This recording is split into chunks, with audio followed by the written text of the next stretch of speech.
ও আমার প্রিয় বন্ধু, চলেন এবার জান্নাতে যাই। কেমন চমৎকার নিয়ামত আল্লাহ জান্নাতে রেখেছেন। আমার আল্লাহ বলেন, ইন্নাল্লাযীনা আমানু ওয়া আমিলুস সলিহাতি কানাত লাহুম জান্নাতুল ফিরদাউসি নুজুলা।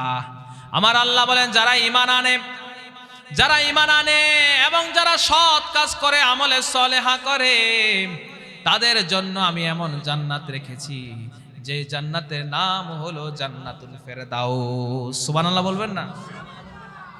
ওই জান্নাতের নাম কি? জান্নাতুল। আর জান্নাতুল ফেরদাউস হলো জান্নাতের সর্বোচ্চ জান্নাত, সবচেয়ে বড় জান্নাতের নাম কি? জান্নাতুল ফেরদাউস। আমার নবী বলেন, যখন তোমরা আল্লাহর কাছে জান্নাত চাইবা, তখন এই জান্নাতুল ফেরদাউস চাইবা, কারণ এটা হলো সবচেয়ে চমৎকার জান্নাত। এই জান্নাতের মধ্যে নবী রাসূলরা থাকবে, এই জান্নাতের মধ্যে সাহাবারা থাকবে, শহীদরা থাকবে। আমার আল্লাহ বলেন, যারা নেক আমল করবে, আমলে সালেহা করবে, তাদের জন্য এমন জান্নাত রাখলাম যে জান্নাতের নাম হলো জান্নাতুল ফেরদাউস। আর জান্নাত হলো মোট 8টা। জান্নাত কয়টা? ইন্নালিল জান্নাতি সামানিয়াতু আবওয়াব। জান্নাত হলো মোট 8টা। 1 নাম্বার জান্নাতুল ফেরদাউস, 2 নাম্বার জান্নাতুল খুলদ, জান্নাতু আদন, জান্নাতু নাঈম, জান্নাতুল মাওয়া, দারুল করার, দারুল মাকাম, দারুস সালাম। এই মাত্র 8টা জান্নাত।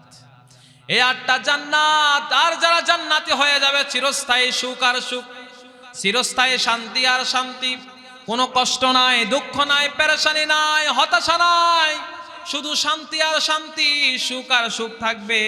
আমার আল্লাহ বলেন, ওয়াসিকাল্লাযীনা তাকাউ রাব্বাহুম ইলাল জান্নাতি যুমারা হাত্তা ইযা জাউহা ওয়া ফুতিহাত আবওয়াবুহা ওয়া ক্বালা লাহুম খাযানাতুহা সালামুন আলাইকুম তিবতুম ফাদখুলুহা খালিদিন।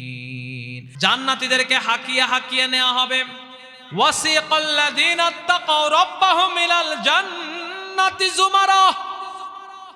আমার আল্লাহ বলেন, ওই জান্নাতীগুলোকে আবার হাকিয়ে হাকিয়ে নেওয়া হবে।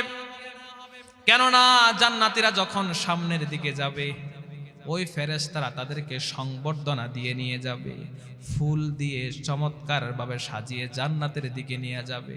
জান্নাতের কতগুলা গেট থাকবে।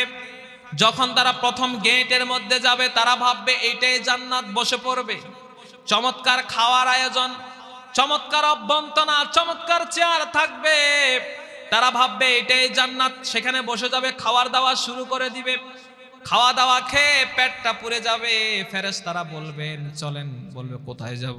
বলছে এটা তো জান্নাত নয়, এটা তো শুধুমাত্র জান্নাতের একটা গেট, চলেন আপনাদের জান্নাত আরো ভিতরে। এবার সবাই উঠবে, উঠার পরে আবার যাবে, আরেকটা গেট পড়বে। প্রথম গেট থেকেও দ্বিতীয় গেটটা আরো চমৎকার, আরো সুন্দর, আরো জাঁকজমকপূর্ণ। এবার তারা ভাববে এটাই জান্নাত, এখানে বসে পড়বে। আবার খাবার দাবার শুরু।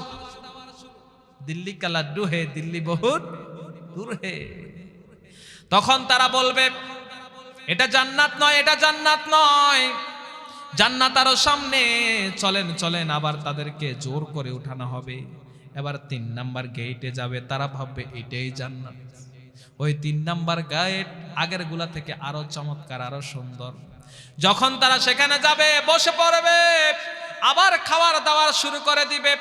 সব খাবার দাবার আয়োজন আছে, চমৎকার সব জিনিসের আয়োজন আছে। ফেরেশতারা বলবে এটা জান্নাত নয়, চলেন এটা জান্নাত নয়, জান্নাত তো আরো দূরে।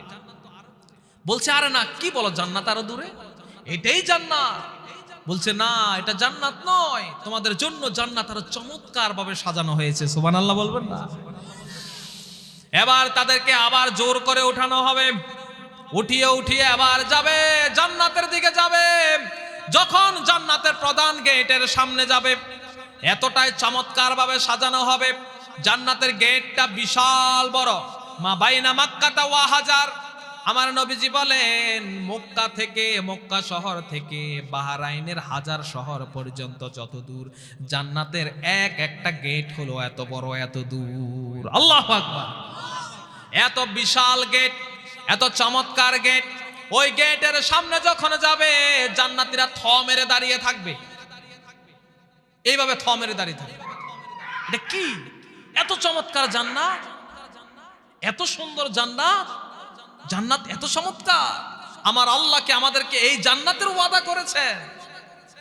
যখন তারা থ মেরে দাঁড়িয়ে থাকবে, এত চমৎকার জান্নাত, এত সুন্দর জান্নাত, ওই ফেরেশতারা বলবে আর কতক্ষণ দাঁড়িয়ে থাকবেন, চলুন চলুন ভিতরে চলুন, ভিতরে আপনাদের জন্য বিশাল কারবার, অনেক বড় কারবার, অনেক চমৎকার জিনিস আছে, চলুন চলুন জান্নাতের ভিতরে যান। এবার তারা জান্নাতের গেটের যখন ঢুকবে, আমার আল্লাহ বলেন শোনেন, আলা সুরুরিম মাউদুনা মুত্তাকিনা আলাইহা মুতাকাবিলিন ইয়াতুফু আলাইহিম বুলদানুম মুখাল্লাদুন। আমার আল্লাহ বলেন যখন তারা জান্নাতের গেটের ভিতরে ঢুকবে, তাদের জন্য আমি স্বর্ণ খচিত আসন তৈরি করে রেখেছি। সুবহানাল্লাহ। কি চেয়ার? স্বর্ণ খচিত, স্বর্ণ দ্বারা তৈরি। এটা কিসের তৈরি? দেখতে তো স্বর্ণের মতোই দেখা যায়, ঠিক না? কিন্তু ওটা বাস্তব স্বর্ণ, এই দুনিয়ার স্বর্ণের মতো নয়, অনেক দামি স্বর্ণ।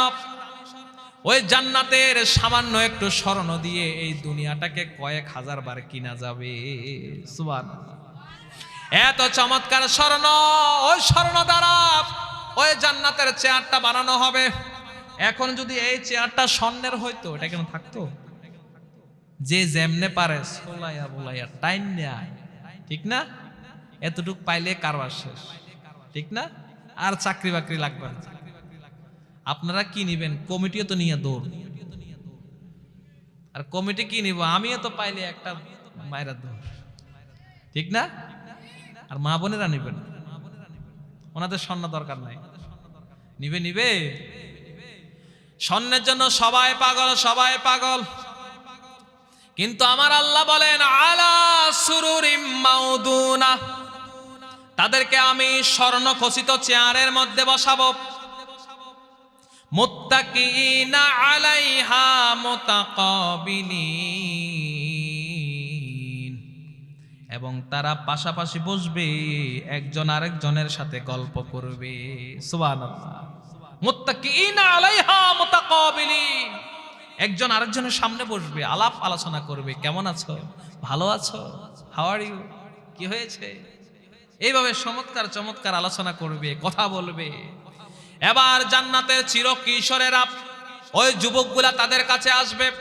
আমার আল্লাহ বলেন ইয়াতুফু আলাইহিম বুলদানুম মুখাল্লাদুন, তখন তাদের সামনে পান পেয়ালা নিয়ে আসবে। চমৎকার চমৎকার কিশোরেরা তাদের সামনে দিয়ে দৌড়াদৌড়ি করবে। ওই কিশোরগুলাকে দেখলে মনে হবে এক একটা মণিমুক্তা ঝরে। এত চমৎকার সুন্দর কিশোরেরা তাদের সামনে দৌড়াদৌড়ি করবে, হাঁটাচলা করবে, পেরেশান হয়ে যাবে। আজকে জান্নাতীদেরকে মেহমানদারি করাতে হবে। এই যে আমি গতকাল আসলাম, গতকাল থেকে আমার যেভাবে মেহমানদারি করা শুরু করলো, খাইতে চায় না, জোর করে খাওয়ায়। কি বিপদে পড়লাম আমি খাই কিন্তু কম, এত খাওয়া যায় না। ডাক্তাররা বলেছে কম খাবেন, গরুর গোশ, হ্যাঁ, বিভিন্ন গোশ খাওয়াগুলো একটু কম খাবেন, কেননা আমরা সব জায়গায় খেতে হয়। এমন বিপদ, না খেলে কমিটি রাখবেন। এত কিছু বানালাম, আপনি না খেলে কেমনে হবে? আর কত খাবো? প্রতিদিন প্রোগ্রাম, কত খাবো? এত খাইলে তো অসুস্থ হয়ে যাবে। এই কারণে বক্তারা তাড়াতাড়ি অসুস্থ হয়ে যায়, বেশি খাওয়া যায় না। ও আমার প্রিয় বন্ধু, আমার আল্লাহ বলেন ইয়াতুফু আলাইহিম বুলদানুম মুখাল্লাদুন, তাদের সামনে বুঝয় যুবকরা, কিশোরেরা দৌড়াদৌড়ি করবে, মনে হবে এক একটা মণিমুক্তা ঝরে। চমৎকার চমৎকার কিশোরেরা দৌড়াদৌড়ি করবে। এবার তাদের জন্য আনা হবে, কি আনা হবে দেখেন, বিআকওয়াবিন ওয়া আবারিক ওয়া কাসিম মিন মাঈন। তাদের জন্য পানি ভর্তি, পান ভর্তি পেয়ালা আনা হবে, জগ ভর্তি মদ আনা হবে। মদ খাবে, কি খাবে? জান্নাতে মদ খাবে। সুবহানাল্লাহ বলবেন না? দুনিয়াতে যারা পচা মদ খায় না, আল্লাহ তাদেরকে জান্নাতে মদ খাওয়াবে।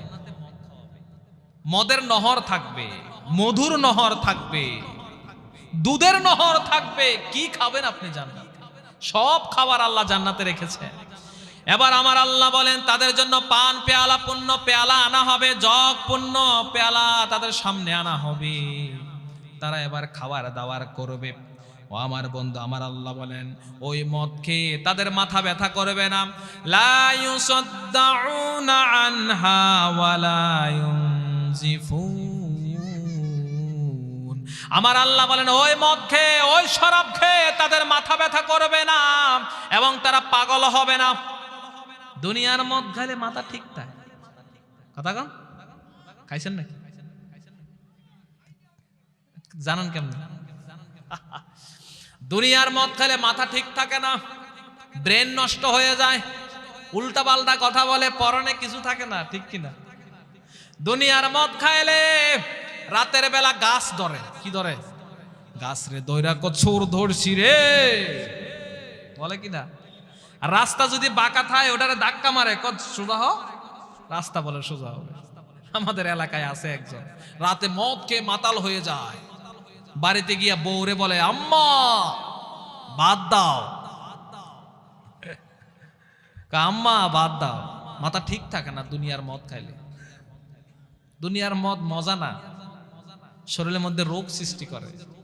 মা কেডা বউ কেডা এটাই ছিলেন, মারে কো বউ, বউরে কো মা। দুনিয়ার মদ খেলে মাথা ঠিক থাকে না। আর আমার আল্লাহ বলেন জান্নাতে তাদেরকে আমি যে মদ খাওয়াবো, লা ইউসাদ্দাউনা আনহা ওয়ালা ইউনজিফুন। ওই জান্নাতের মদ খেয়ে, শরাব খেয়ে তাদের মাথা ব্যথা করবে না, বরং তাদের শরীরের মধ্যে শক্তি আসবে। এত চমৎকার খাবার রেখেছেন, খাবার রেখেছেন। আমার আল্লাহ বলেন ওয়া ফাকিহাতিম মিম্মা ইয়াতাখায়্যারুন,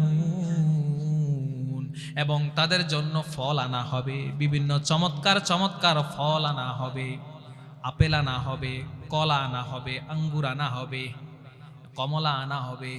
দেখতে দুনিয়ার মতো, কিন্তু স্বাদ দুনিয়ার থেকে কয়েক হাজার গুণ বেশি। এগুলা যখন তাদের সামনে আনা হবে, এরপরে আনা হবে ওয়ালাহমি তয়